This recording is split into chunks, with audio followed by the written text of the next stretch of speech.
I got back about an hour and a half ago, about 2 hours ago. I've been running around everywhere today. I got this refrigerated cinnamon water. Got if you get some cinnamon sticks and you just like real cinnamon sticks and you boil it in water and then you refrigerate it. This stuff tastes really good. I really like it. It's just cinnamon sticks boiled in water, like real cinnamon sticks boiled in water, and it's really good. And so this morning I actually went to the lease property, the new lease property. I went out there and the owner of the property sent me the survey, and then the survey was done incorrectly by the people who did the survey. They put the wrong street on one of the sides of the property. So I was going up and down the wrong road, thinking that the property was supposed to be there somewhere, and I couldn't find it. And the owner I couldn't get in contact with the owner, and so I ended up just going up and down the whole place for about 45 minutes, and then I just turned back around and came back. But I told the owner if he wants to meet me out there one day, then I'll meet him out there. But if not, it's whatever. I don't really care. If he meets me out there, then I'll go out there and then I'll take a look at the lease property. But as of right now, I went out there this morning. I couldn't find it. The survey was done incorrectly. They put the wrong road on one side of the property. And so I was driving up and down the wrong street thinking I was on the right place. But they put the wrong road on the survey. So, you know, I got lost, and then I didn't get lost. I was going up and down the wrong road. And so, I'm not exactly sure if I'm going to do this lease property or not, but it doesn't really matter to me because here's the thing. All right, let's take a look at my situation, right? The whole thing about this, everything going on right now is I've actually taken a look at what I'm doing. I've actually taken a look at what I've gotten done this month, and the efficiency of my business is actually up by about 20%. So I've actually increased my efficiency I've actually increased my output by about 20%, even though I did not I only brought home one extra animal, right? I only grew my business on a balance sheet. I really only grew my business by 3%. But in real life, I actually increased my output by about 20% because I will be taking these animals to a higher weight, right? These animals are probably already 650. Two of them are already 650, and one of them is actually probably 750. And I'm not going to even take them to the sale barn until probably a second or third week, or about the second week of next month. They still got another 2 weeks, and in those 2 weeks, 14 days, they'll probably put on almost 50 pounds. The average weight on the three of them will probably come in at about somewhere close to 750. And the reason and the whole thing about the increase in efficiency is that it's not costing me any more money. I've actually reduced my expenses. I'm taking my animals to a higher weight, and I've reduced my expenses at the same time because I have so much grass back there that it doesn't matter. All right, I have so much grass back there, and I have so much grass on my lease property, and the cattle on my lease property are conditioning very well too. I actually, they're definitely getting fat. All right, definitely obese. The animals on that lease property are definitely gaining weight. Okay, I took a look at them today. I went out there and I took a look at them today, and I was like, these animals are getting fat, very fat. And so, my business is actually costing me less money, and I'm actually even increasing my output at the same time.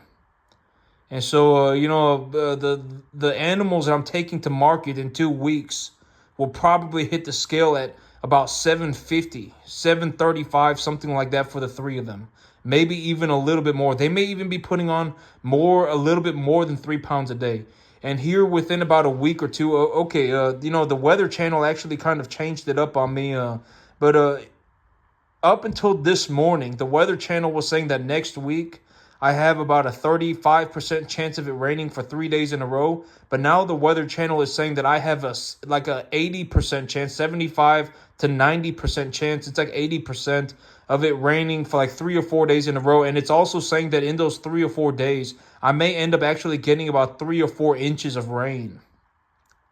And so, I actually have a very interesting opportunity coming up with the weather conditions being very good. I have good weather conditions, and when the soil rehydrates like that, if I get 3 to 4 inches of rain in a week, water will not be okay, and the temperatures are somewhat good, right? I mean, it's not scorching hot or it's not freezing cold. As long as it's somewhere like with the forage wheat, as long as it's over like 55 degrees, if there's sunshine, okay. If there's sunlight, when the sunlight is hitting the leaf, the temperature on the plant itself, not the atmosphere, but the temperature on the plant itself will actually be a little bit higher than the atmosphere, okay? Because you got to understand that like if you think about it like this, if you're standing outside, the longer that you stand outside, the more heat you will absorb. You will actually absorb heat when you stand outside, right? And I can actually feel the heat coming off my body right now because I just got home about an hour and a half ago, and I was walking around following the cattle around for about 2 hours. I was just walking around the field with them. I just walked around with them, made sure they're doing okay, and I just followed them around for about an hour and a half, 2 hours. And I can actually feel the heat coming off my body. But it's the same thing with the plant. The plant physically absorbs heat. So even if it's 55 degrees outside, if it's sunshine outside, if there's sunlight outside, the plant itself will actually be hotter than the atmosphere. So, as long as it's like over 50 degrees in the afternoon and there is sunshine, the winter wheat is not going to have many problems. It's not going to have like a substantial amount of reduced metabolic activity, okay? And so, but next week I'll be able to really see what the mineral conditions of my soil are, because the water will no longer be the limiting factor. A lot of times, when I get 1 inch of water a week, and I've actually said this before, but if I get 1 inch of water a week, that is enough water to keep the biomass accumulating, but it is not enough. It is not like the optimal amount of water, okay? If I had more water, my plant would probably grow more, all right? But I mean, 1 inch of rain a week is perfectly fine, all right? 1 inch of rain a week will accumulate biomass. So, next week, it's supposed to dump like 3 or 4 inches of rain. About 3 to 4 inches of rain. And when it rains like that, I will be able to take a look at the mineral levels of my field.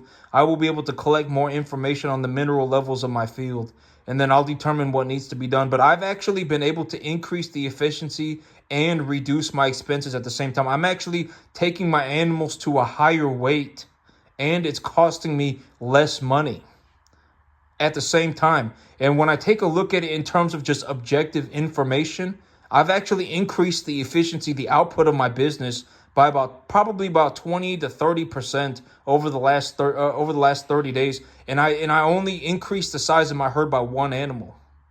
So that's very good, right? I mean, I would anticipate that, the grass is growing and it's entering it's just about at early stage of flowering. The flag leaves have effectively fully developed, and the biomass is accumulating at a very rapid rate. I have a lot of biomass accumulation. Very soon, I will probably be supplementing the animals with just straight distiller grains. I probably will. I will probably be supplementing the animals with straight distiller grains, or I will give them some distiller grains as a part. I will give them a portion of their. Actually, you know what I'll probably do is I'll probably give them the total mixed ration, but I'll take a portion of their total mixed ration away and give them distiller grains instead. Because if the feed values of the grass are going to be very low, I mean, but if the feed values of the grass are very low, it doesn't really matter. I mean, as long as the animals are being supplemented correctly, it doesn't matter.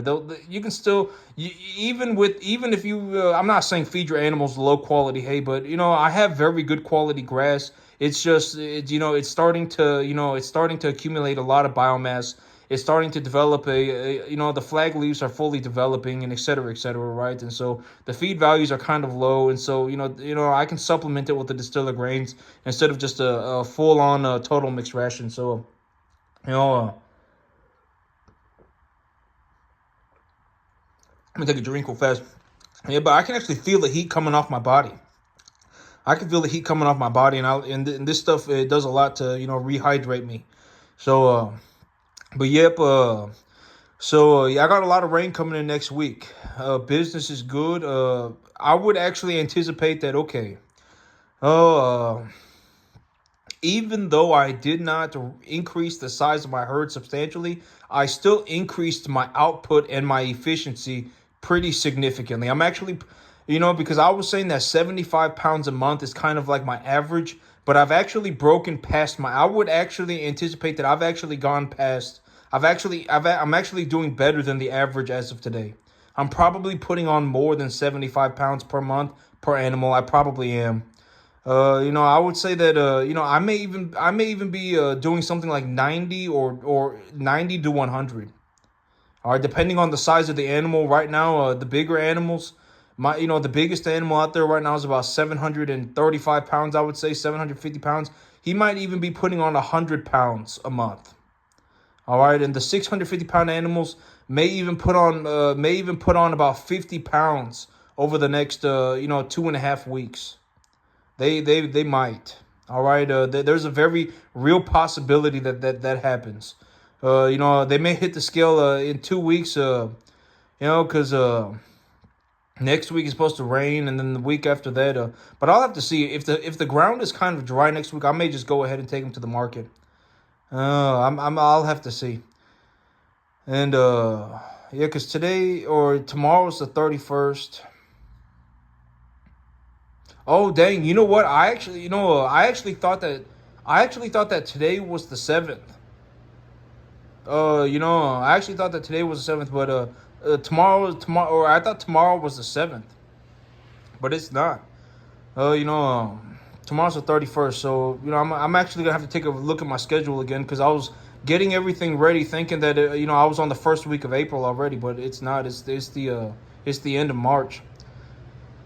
And so, yep, but business is good. I would actually say that next month, in terms of the size of my herd, okay, so here's the thing about next month. I think that by next month, I will be supplementing my animals with a distiller grains. And, but here's the thing. If I have a lot of grass that is low feed value, right? It's grown in a lot, right? It's effectively, and I'll probably start getting grain heads by about the end of next month. Okay, by about the end of April, I will probably have grain heads on the plant. Okay, right now I have flag leaves, and within a month, I will probably have grain heads on the plants. And if I have grain heads on the plants, the biomass accumulation is effectively going to be at maximum because the thing about grain heads is the thing about winter wheat is that once they've developed their seed, the plant itself will die. The plant will actually die after they produce that seed. So effectively biomass accumulation is going to be at maximum and it's not going to go up anymore. It's the plant. The plant is effectively going to die, and so and the whole thing about distiller grains is that and at that point they're effectively just going to be. It's just going to be like eating hay. Okay, the feed values of the grass at that point are just going to be like eating hay. And so when I have hay, I'll probably supplement with just distiller grains. But I'll have to take a look at it.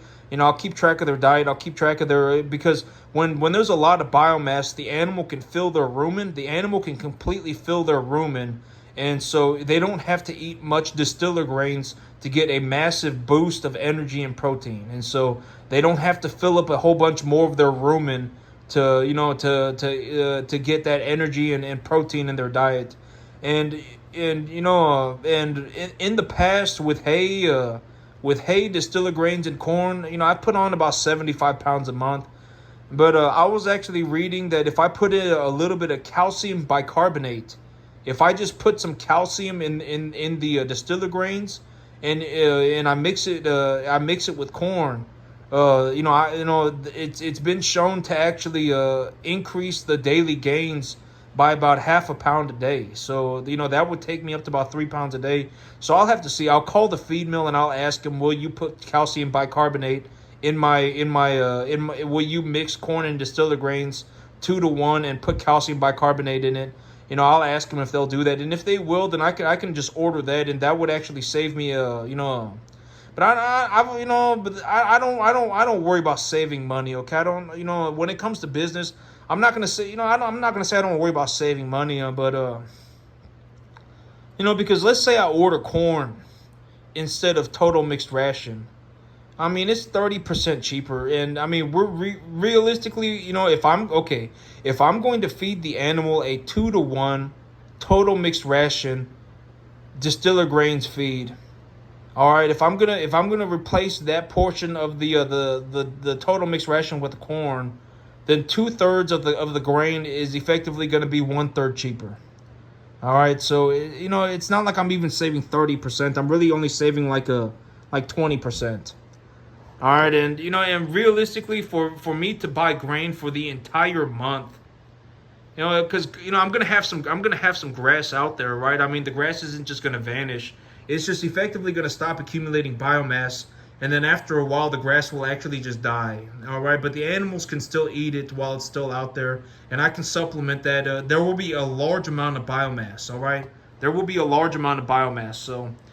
I can supplement that, and realistically, we're talking about maybe potentially me saving like $500 a month, and I don't really want to fiddle fart with that. Or it's whatever, right? I mean, the cool thing about the total mixed ration is that the total mixed ration is that I don't have to worry about acidosis at all. The total mixed ration is that I don't have to worry about acidosis at all. That's the cool part about the total mixed ration. With corn, if you feed them a little bit too much corn, the animals are gonna have some epic diarrhea. All right, if you have cattle and you just give them you accidentally give them a bunch of corn when they're out on that grass, and you just give them a bunch of corn, they're gonna have some epic diarrhea. Okay, epic diarrhea. I mean, they will start pooping out massive. Like they will legitimately just start like pooping out like handfuls of corn kernels. All right, and just massive levels of diarrhea. So and I don't really want to risk that. I don't really want to fiddle far around with that. And also, the cool thing about the total mixed ration is that I can just feed it to the calves, right? Because the thing about my situation is that I onboard calves. I legitimately bring home straight stocker calves. I don't bring home stocker cattle. I bring home stocker calves. A lot of my animals weigh between 200 and 350 pounds. A majority of my animals weigh between 175 and 350 pounds. A majority of them do.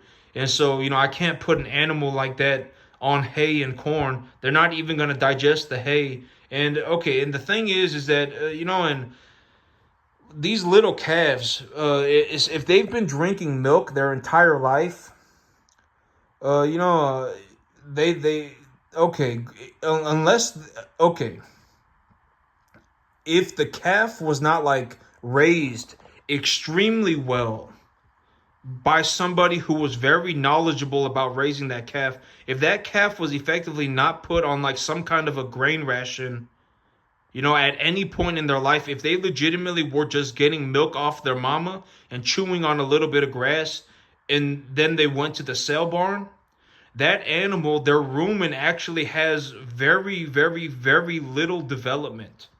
Their rumen cannot really digest anything other than a little bit of grass and straight milk. That's effectively all they can digest. If you have calves, it's a good idea to put them on a total mixed ration type diet. Okay, ask your nutritionist.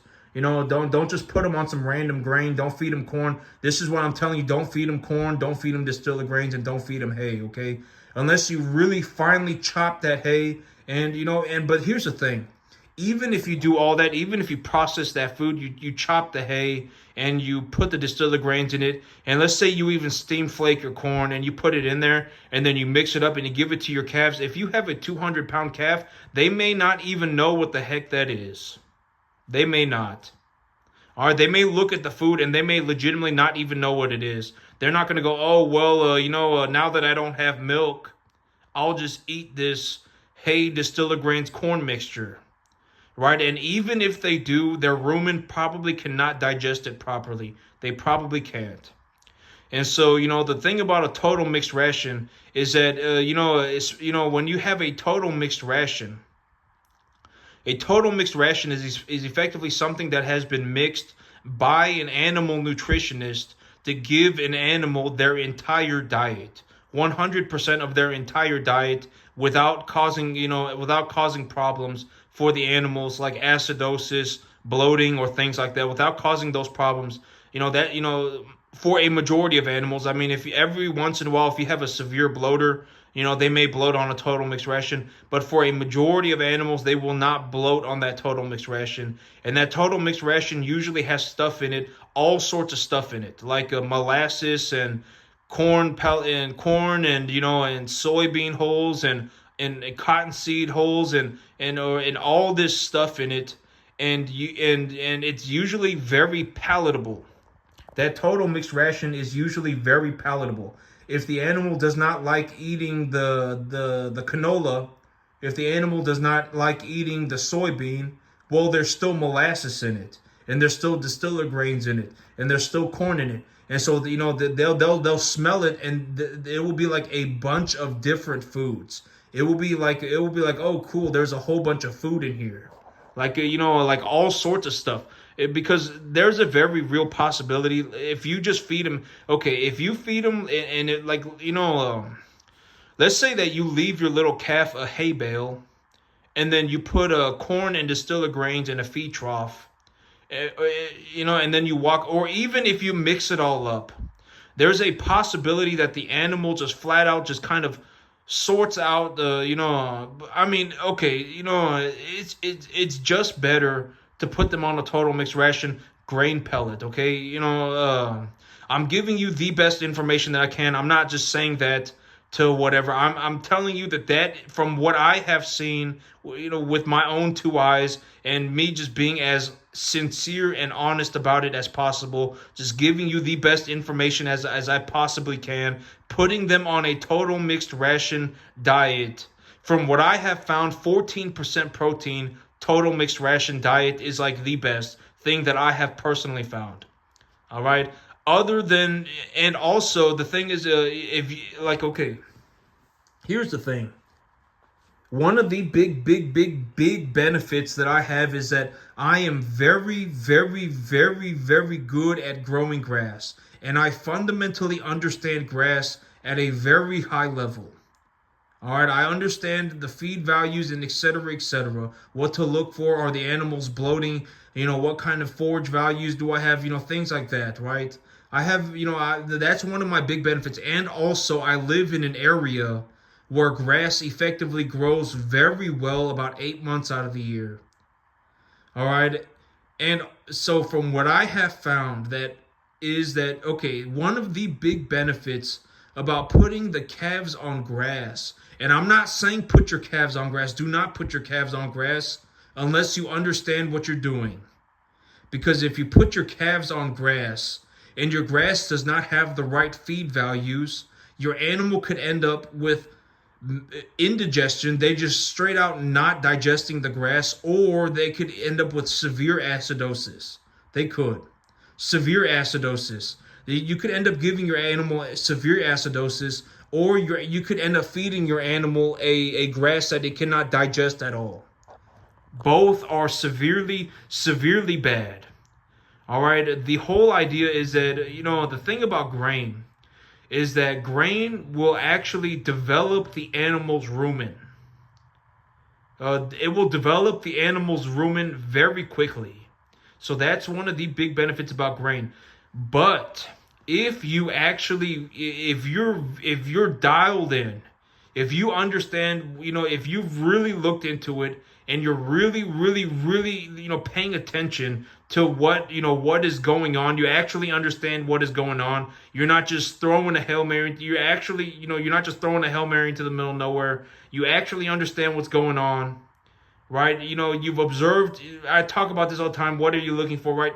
You should be fertilizing your field, right? You should have somewhat of an idea of what kind of fertilizer you're using and why you're using that fertilizer. You should not just be throwing fertilizer on your field, a random fertilizer on your field for no reason. All right, it's not going to work. A lot of people do that, and it completely does not work. All right, you can go and see what happens. There are a lot of people who are like, I put fertilizer on my field and it didn't do anything, so I stopped doing that. And it's like, well, then, I mean, have fun. You know, I mean, I don't know what to tell you. I mean, and my whole thing is that okay. And I know that this sounds horrible, but from just what I have seen with my own two eyes and just what I have seen in the world is that okay, let's say that you actually, like you find somebody and they actually realize that they're having some major problem. They actually realize that they're having some major problem, right? Whatever. They're, they're 30 and they're 35 and they're looking at their situation and they don't think that they're going to get anywhere with their life, right? Or oh my God, I can't pay for my electricity bill. Oh my God, I can't pay for my gas bill. Oh my God, I fell out of heaven to seven and my life's a magical journey, right? Whatever it may be. By the time that they've turned into that, they've been like that for a long time already. Effectively, their entire life, they've been like that already, and it's probably too late. You're probably effectively nobody can save these people effectively. If you are one of these people, or if you know one of these people, and once you see it, you cannot unsee it. All right, once you see it, it's kind of just ingrained into your life, and then you will begin to notice it. All right, once that's happened, it's practically a done deal. They've been like that for a long time. All right, and if you had somebody who legitimately turned on a dime, then it would be a miracle. All right, and I talk about this in terms of a real life sense all the time. I talk about this in terms of a reality sense all the time. If you manage to get to the 10% mark doing anything, what does that look like? As long as you understand that you are putting money into something that is making you a positive return, and the thing that you're putting your money into is effectively equitable and it's appraised for its equitable value, evaluation. It's been properly appraised. You did not ask Billy Joe Bob what it's worth. You actually know what it's worth because it's been appraised by somebody who knows the asset, and this asset is producing you a positive return. As long as you are doing that, and I talked about this, you don't have to become a cattleman to do this. I would not suggest that you become a cattleman to do this. All right, when you take a look at my situation, I effectively have some of the best results in the entire world. I effectively outperformed the entire U.S. economy. Not just farmers, I outperformed the entire economy. All right, and chances are nobody is going to wake up tomorrow and do this. It's not possible. All right, I outperformed the entire economy. I didn't just outperform farmers. I legitimately outperformed the entire economy. All right, I take a look at my situation, and and I talked about this, in terms of money. What do I do with my money, right? Do I go and buy myself a Lamborghini? Right? Do I go and, what do I do with my money? I put it back in my business, right? This is a very good example. Next month, when I sell these three animals, I will probably make, they'll probably hit the scale pretty hard. And when I sell these three animals, I will probably make enough money to buy seven. I probably will. I'm not going to, okay, so I'm going to sell those three animals and I will probably make enough money to buy seven. So I will probably buy seven, okay? I'll pay a dividend on the four animals, right? I'll pay a dividend and then, that's what I'm going to do with the money. But that's what I do with the money, all right? And the whole big idea is to just accumulate assets. And once you fundamentally understand it, it does not matter how you do it. As long and what is kind of like, here's the thing, and I talk about this all the time, like what is, in terms of what I see, right? What's the answer? How much assets in terms of a monetary value? How much of these assets would I suggest that you accumulate per month? $2,000 a month, okay? If you accumulate 2,000, because here's the thing: if you go into this, oh my God, I can't do $2,000 a month. That's just too difficult for me, and I can't do that. And oh well, then die poor, or take forever, take your entire life to accomplish anything, and then I don't know what to tell you. Figure it out, all right? If you find a way to make $2,000 a month extra and you invest that money into an asset that is appreciating and producing a positive return, effectively after about 3 to 5 years, you will actually. And I talked about this. Even it doesn't matter what you do. All right, it could be you buying the S&P 500. If you legitimately want to go and become a farmer, right? If you legitimately want to go and become a farmer, what can you do with $2,000 a month? Right? You can buy yourself a 20-acre field, and you can buy enough fertilizer to cover the whole field with it. You could cover the whole field with enough fertilizer to run 50 cattle easy, no problem. 40 cattle easy. You do that twice a year. You're running 80 cattle a year. You make $500 an animal. That's an extra $40,000. All right, and it cost you 24 grand, and you made 40.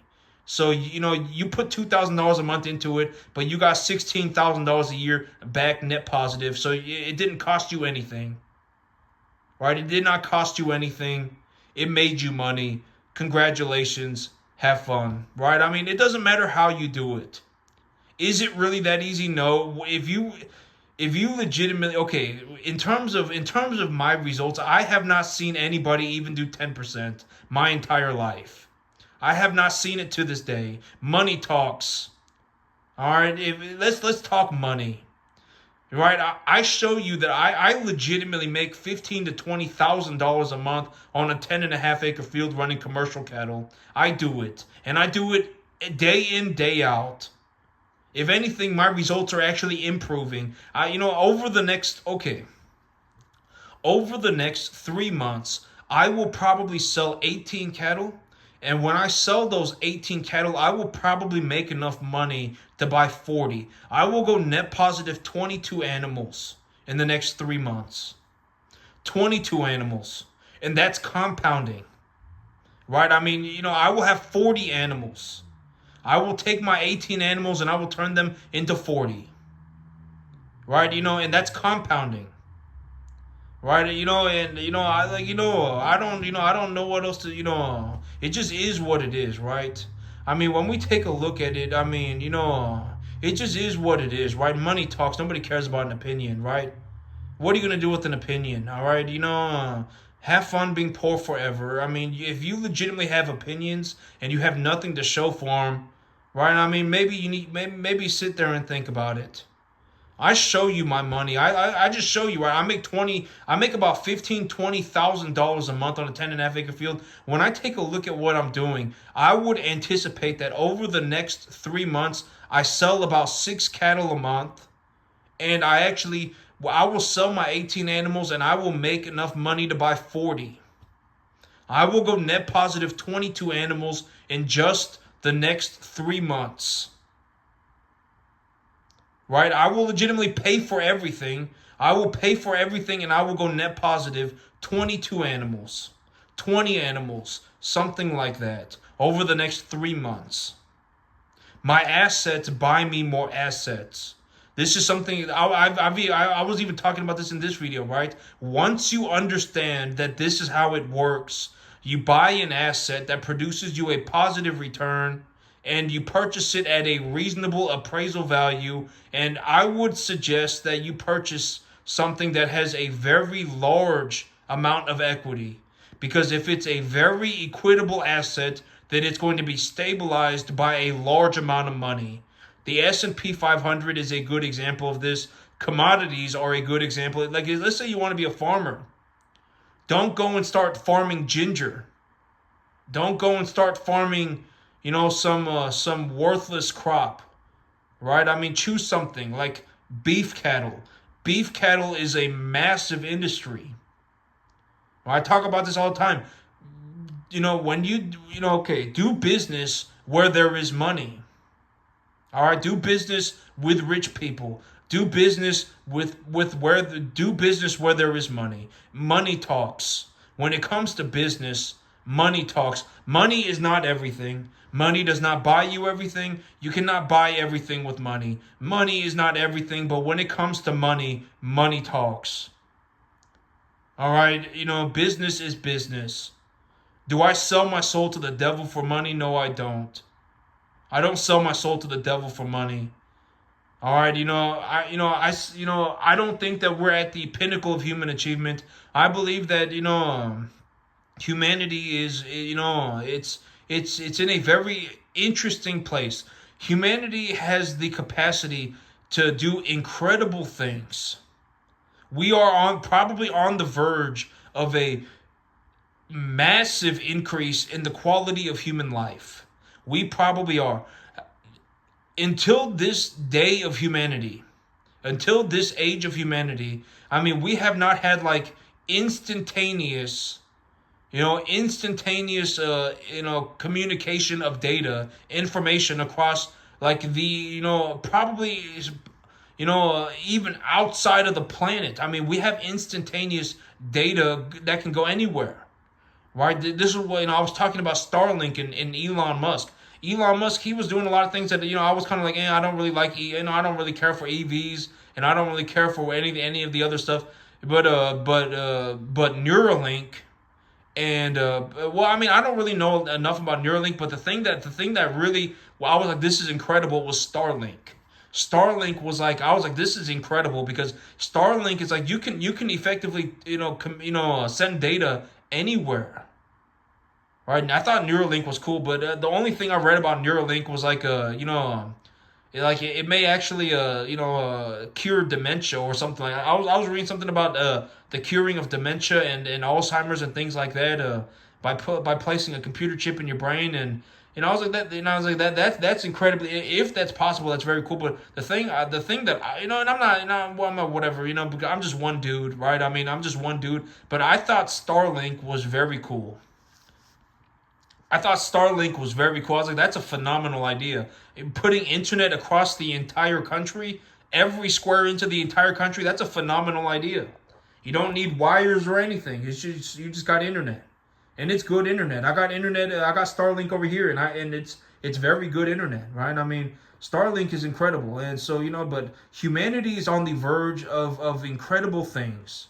Incredible things. We have, and in terms of agriculture, I don't think that humanity ever in the history of humanity, for as far as I know, in terms of what I know, but whatever. Humanity probably to this day has not ever been in a situation where we're like, we can take like a one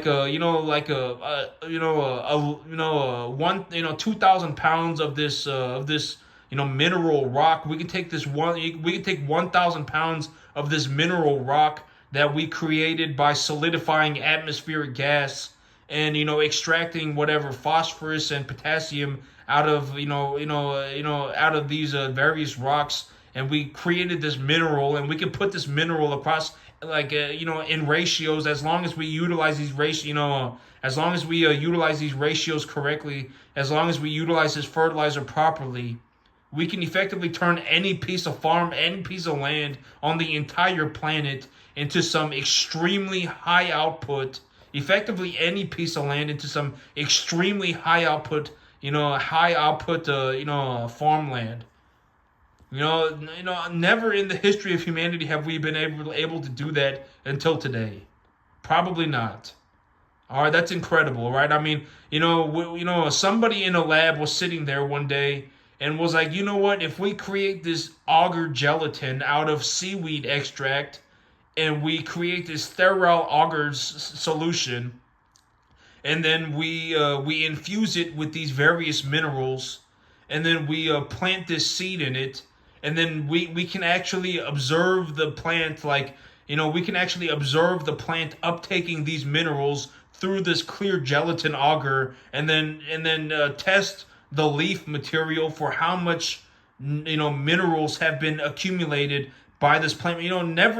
Probably never in the course of humanity has humanity ever been able to do that until today. Probably not. And that is incredible, right? That is phenomenal. That's wonderful. Somebody was sitting in a lab and figured this out, and then it's like now we have these mineral rocks that it's like if you have 1,000 pounds of this mineral rock and you utilize it correctly, you can effectively turn any piece of land on the planet into some very high output, farmland. That's incredible, right? That's incredible. We have instantaneous data communication all over the planet via satellites. I mean, it's incredible stuff. I mean, it's incredible stuff. It's absolutely incredible things. Humanity is on the verge of incredible things. All right, and going backwards is not the answer. All right, we are on the verge of incredible things. Science has done things, and there are a lot of things going on. Humanity's, God and science, and we are on the verge of incredible things. All right, going backwards is not the answer. All right, and having a bunch of moron idiots is not good. All right, you cannot be in a situation where it's having a bunch of morons is not good. All right, I have not seen anybody to this day even accomplish 10%. Most people can't even make $2,000 a month on a 10.5 acre field. Most people can't, and there's no reason for that. All right, I talk about this all the time, but you don't have to become a farmer to make money. It doesn't matter as long as you understand what asset you are buying, as long as you understand what asset you are accumulating and why you are accumulating that asset. It's appreciating, it's equitable, it produces a positive return, and as long as you understand that, then then continue to accumulate that asset. If you accumulate $2,000 worth of it a month for even realistically for 10 years, but after about 3 to 5 years you will begin to feel the effects of the wealth that you are accumulating. After about 2 to 3 years, or not 2 to 3, after about 3 or 4 years you'll start to feel it. And then after about 10 years, you will really, you'll have really done something for yourself at that point.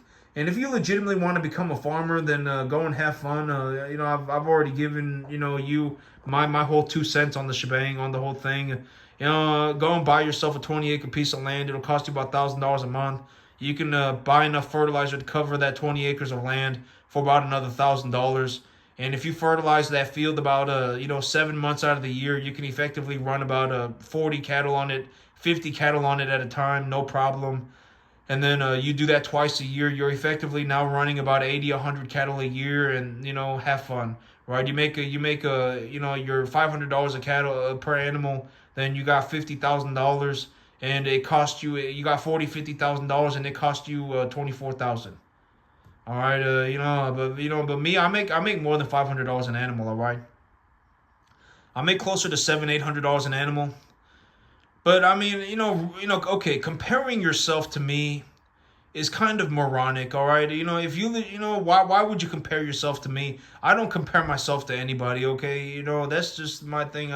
Why would you compare yourself to me? All right, if you compare yourself to me, I mean, don't do that, okay? I mean, because I don't want. I'm not looking to sound like an arrogant prick about it. I'm not looking to sound like a jerk about it. But I mean, you're probably gonna be very upset because. I mean, okay, when you take a look at what I'm doing, I have like some of the best results known to mankind. All right, I have like some of the best, legitimately some of the best. All right, I'm not talking about like I put ionophores in the feed and and all this other stuff. I'm not talking about this stuff, but in terms of just for what I do and what I accomplish and how much money I make, I mean, I have some of the best results in the entire world by a long shot. I have not actually seen anybody that's even doing 10% to this day. 10% in terms of a monetary standard would be somebody making $2,000 a month on a 10.5 acre field. All right, I have not seen that. I make 20,000, 15 to 20,000 on a 10.5 acre field. All right, I have not seen anybody do 10%. So, don't compare yourself to me. Realistically, if you get to the 10% mark, and you realize that you can practice for free or you're even making a little bit of a profit, then you're good to go. All right, you continue to do that for a very long time, then one day you will make it too. And because think about it, okay, if there was a way to make extra money tomorrow that you just did not have to work for at all. If that was the case, everybody would do it. Money is never going to be easy. It will always be hard, always be difficult. And if you fiddle fart around and then you will effectively just struggle till the day you die. Your life is not going to turn into an adventure. No, you're not a saint. All right, you're not some better person because you've chosen to be poor. You're a massive pile of problems, and that's why you're poor. All right, it's not like, oh my God, I chose to be poor because the money's not going to do anything, and then you're sitting there and you're going, oh well, I don't have money to do anything. Right? I mean, figure it out. It's one or the other. Either you have a lot of money or you don't. All right? If you're sitting there at the end of the month and you're going, man, if I had a little bit of extra money, that would be great. Then be honest with yourself. Go and make some extra money. All right? Don't lie to yourself. All right? If you lie to yourself, you'll become your own worst enemy. All right? If you're sitting there at the end of the month and you're going, man, if I had some more money, that would be great. Then go and make some more money. Don't lie to yourself about it. Don't, oh my God, well, I'm just going to not worry about it. And, who really needs that anyway? And, go and make some more money. Figure it out. I mean, everybody does not need to become a farmer to make money. I'm sure that there are things that you're better than me at. A lot of things, right? I'm effectively, the one thing that I can do is farm. That's about it. All right, if you put me, I don't, there are, farming is where I made my money. All right, do I suggest everybody make money farming? No, I don't. All right, I mean, if you're legitimately in a situation where you're going to legitimately work, every single day at it for the next 15 years of your life, then you have a possibility of making it. But if you mess up, I mean, it's farming is not easy. All right, how many people do you know that are like, oh, why I want to become a farmer because it's easy? How many people do you know that do that? It's not easier for me. It's just as hard for me to do this. It's just as difficult for me. Farming is not easy. It's very difficult work. It's very difficult work and almost, well, I mean, it's very difficult, okay? It's not easy. All right, it's nobody cares about an opinion. If you have a bunch of opinions and you have no money, you're kind of pathetic. All right, die poor. Don't take anybody else down with you. Nobody cares about your worthless life. I'm serious. It's not funny. I mean, we cannot be in a situation where the average human being is an I fell out of heaven a 7, delusional fantasy, lying to themselves, right? I mean, maliciously, and all this, that cannot be the average human being. All right, we need to see people, looking to do better. I'm looking to do better for myself. Right, I'm gonna stop lying. I'm gonna be honest with myself. Right, let me take a look at what I got going on. Right, and just figure it out. Right, I mean, the average human being has got to be a little bit more geared towards doing better for the entirety of humanity. Right, I mean. Go and do better for yourself, right? Go and do better for yourself. Lying to yourself and all these things is not going to do anything. I fell out of heaven a 7 and my life's a magical journey and I have a bunch of opinions and nothing to show for it is not good. Nobody cares about your opinions. All right, and in a worst case scenario, we'll actually end up taking other people down with you. All right, you cannot be in a situation where you have a bunch of all this just worthless nonsense. All right, do you have something to show for it, right? Oh yeah, this month I made $13,500. Right, next month I would actually anticipate. I'm actually taking a look at everything, I actually believe that my output is going to be higher. I actually think I'm going to do I made $13,500, but I didn't even sell everything. I sold 20% of my assets, and I made $13,500. Right, I still have the other 80%. I actually took that $13,500 and I paid for some of my debt, and I grew my business, and I actually got myself a lease property, and I put fertilizer on all my fields. Right, and well, then that's good, right? I mean, that's I'm just giving you my whole situation as an example of what I did. Next month, I would actually anticipate that my market weights are going to be higher than 650. Right, I actually increased the efficiency of my business. I actually reduced the cost of my business, and my output is actually increasing at the same time.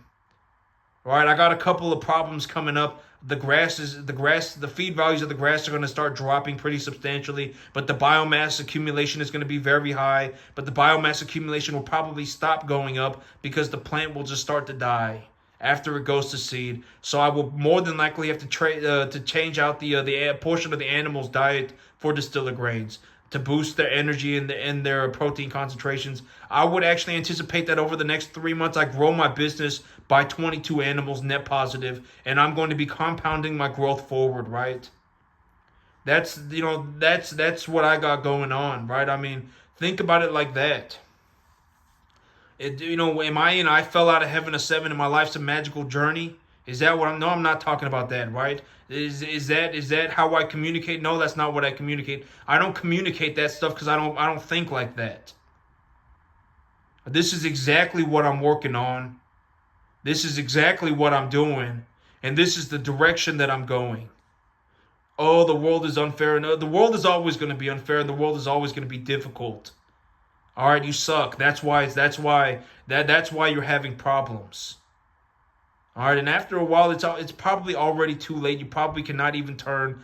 You probably cannot change course after a certain point anymore. You've been that for too long. But if you did turn on a dime and save yourself, I would be very happy for you. All right, and in terms of what I have seen, what does it take? It takes about $2,000 a month. If you take $2,000 a month and you invest it in something that you understand, you're not throwing a Hail Mary into the middle of nowhere for no reason. You're not going on a magical journey. You're buying some equitable asset, and you're buying it. You're buying a very large equity asset, and you have a reasonable reason for why you believe it will appreciate, produce a positive return, right? I mean, the S&P 500 produces a dividend, and it's effectively counterbalanced by the U.S. bond, and et cetera, which is a massive market, and you're effectively buying a small piece of the greatest economy on the entire planet. All right, the S&P 500 is a very good example of this. If you bought $2,000 worth of the S&P 500 every month for the next 10 years, after about 5 years, you would probably not worry, but and you didn't ever give up on it. You just continued to do that forever. You just bought $2,000 worth of the S&P 500 forever for your entire life. After a certain point, it'll probably be somewhere between 3 and 4 years. You'll really start to feel it, and then after about 10 years, you probably won't worry about and then you'll really just be whatever, right? I mean, something like that. The S&P 500 is a good investment. All right, there are a lot of good investments out there. Find something that you understand and then do it.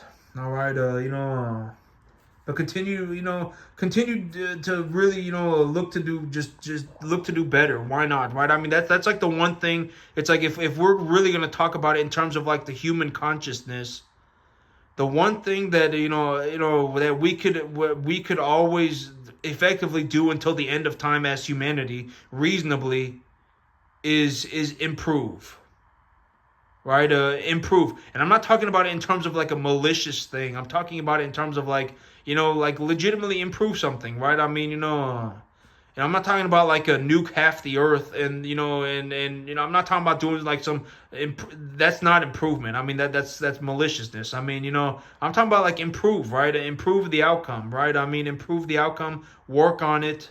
I don't know. There are a lot of things that can be improved.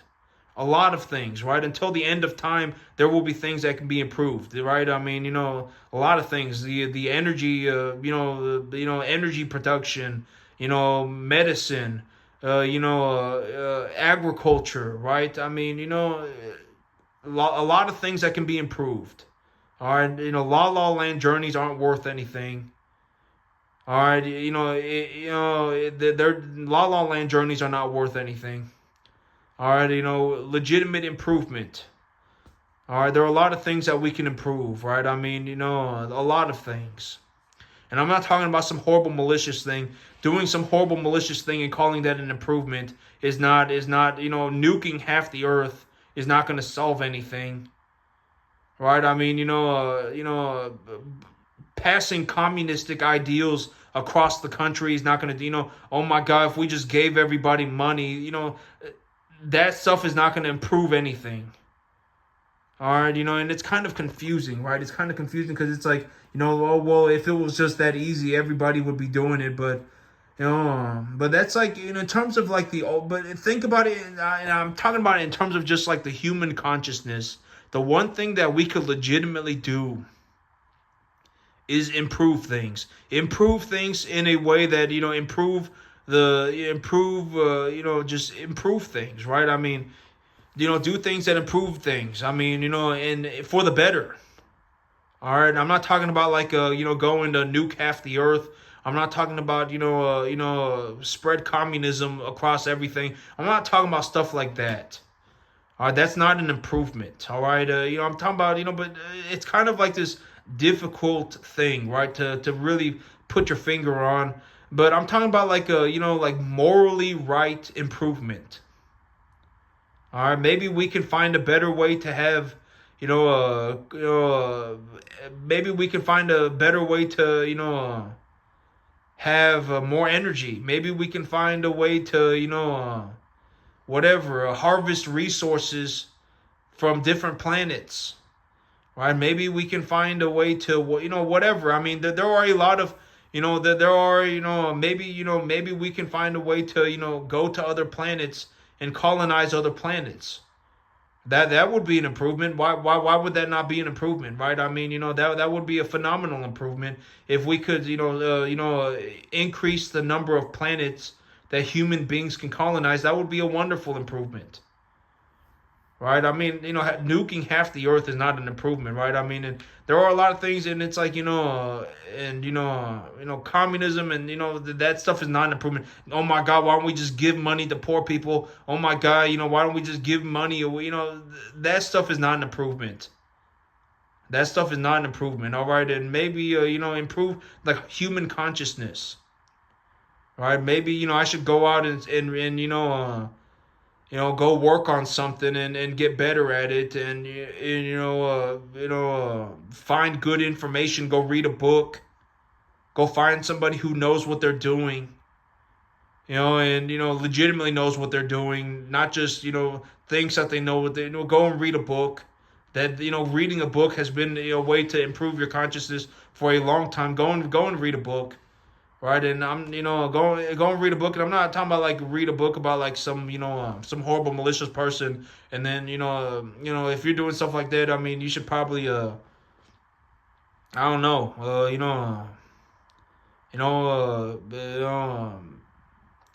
like if you're like reading a book about some horrible person, and you're like, oh yeah, like I've actually